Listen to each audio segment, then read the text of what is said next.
Lawmakers continue to push for transparency about UAPs, unidentified anomalous phenomena.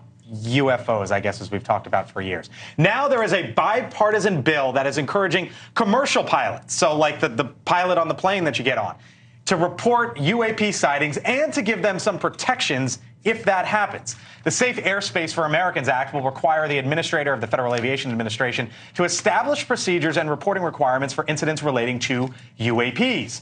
Ryan Graves, one of the whistleblowers from last July's congressional hearing, is at the forefront of this effort. He provided insight into how there's been no official system, at least at the time, for reporting sightings.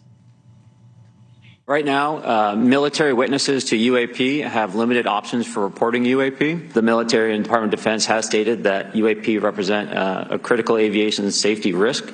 We have not seen that same language being used in the commercial markets. They are not acknowledging this risk.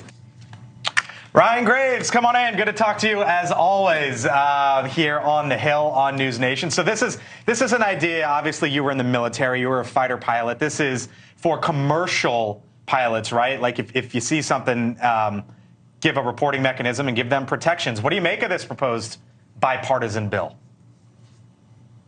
Yeah, that's absolutely right. For the first time, commercial pilots are now going to have the ability to report UAP incidents through trusted reporting channels, and they don't have to fear repercussions on their medical license or from their employer.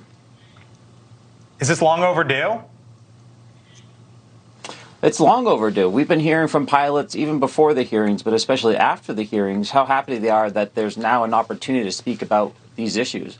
On a regular basis, commercial pilots are seeing unknown objects, both very high altitudes as well as in the airspace around them, on repeated flights. And these are some of our most trusted operators up there. We have to trust this sensor network that we have above us to be able to detect these objects, and we have to take them serious. And that's one of the fascinating things to me, Ryan, is these are commercial pilots, right? This is like getting on your Delta or American or United or whatever airline you fly, and they're in the cockpit and they're saying, wait a minute, what is that?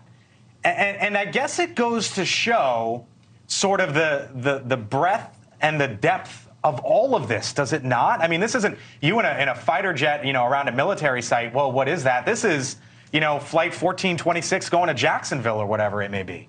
That's why you don't go to Jacksonville. Well, that's exactly right. It's really helping us better understand just how wide of a problem this is.